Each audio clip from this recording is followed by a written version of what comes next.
Assalamualaikum warahmatullahi wabarakatuh. Halo semuanya, selamat datang kembali di Jejak Sejarah. Di podcast kali ini akan menceritakan kerajaan yang bernama Kerajaan Kediri sama Sriwijaya. Bersama saya Fahri dan teman saya Hasbi, Arjun, Putri, sama Dea. Arjun, bisa ceritakan sedikit sejarah awalnya? Tentu, Kerajaan Kediri berdiri dari abad ke-11 setelah pecahnya Kerajaan Kahuripan. Raja Jayabaya adalah salah satu yang paling terkenal dari Kediri, dan dia juga dikenal dengan ramalannya yang masih dibicarakan sampai sekarang. Kediri berkembang pesat dalam perdagangan dan sastra. Nah, menarik nih. Hasbi, gimana pendapat kamu tentang Kerajaan Kediri? Kediri punya ekonomi yang kuat karena posisinya yang strategis di jalur perdagangan sungai Batangas. Mereka juga terkenal dengan produksi beras dan rempah-rempah yang diekspor ke luar daerah, bahkan ke luar negeri. Selain itu kita bisa lihat dari prasasti dan relief, Kediri punya hubungan dagang dengan India dan Tiongkok. Jadi Kediri gak cuma kuat dari dalam negeri doang ya, tapi juga punya pengaruh di luar. Kalau dari sisi budaya sama sastra, apa yang ada yang menarik gak?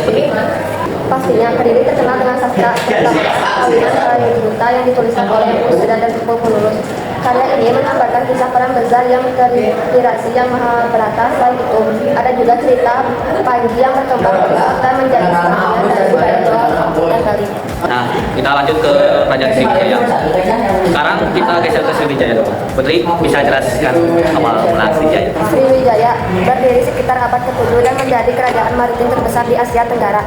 Pusatnya di Sumatera dan pengaruhnya sampai ke Taiwan, Kamboja, bahkan India. Sriwijaya dikenal sebagai pusat perdagangan dan pusat penyebaran agama Buddha. Nah, kalau soal Sriwijaya, ya bisa ceritakan sedikit?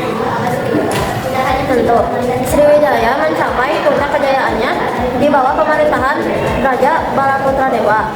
Pada masa itu, Sriwijaya menguasai jalur perdagangan saat Malaka yang jadi jalur utama perdagangan. Mereka juga punya armada laut yang kuat untuk mengontrol wilayahnya.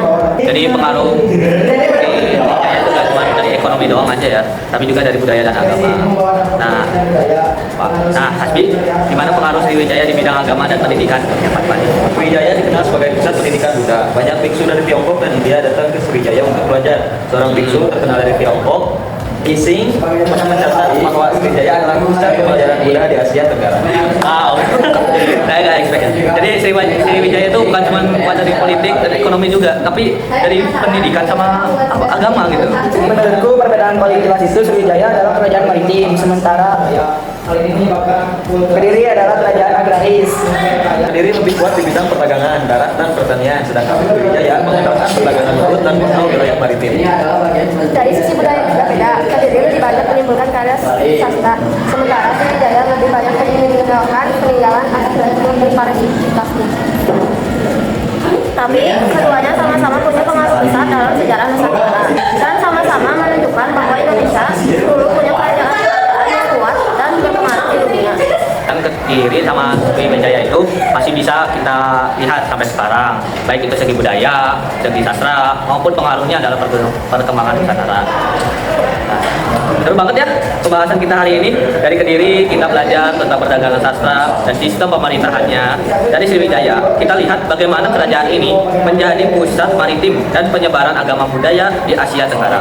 Buat kalian yang suka sejarah, yang berapa kalian ya, jangan lupa terus eksplorasi dan belajar, karena sejarah itu bukan cuma masa lalu, tapi juga bagian dari identitas kita. Terima kasih buat Arjun, Hasbi, Putri, dan Dea yang sudah berbagi insight hari ini. Sampai ketemu di episode selanjutnya.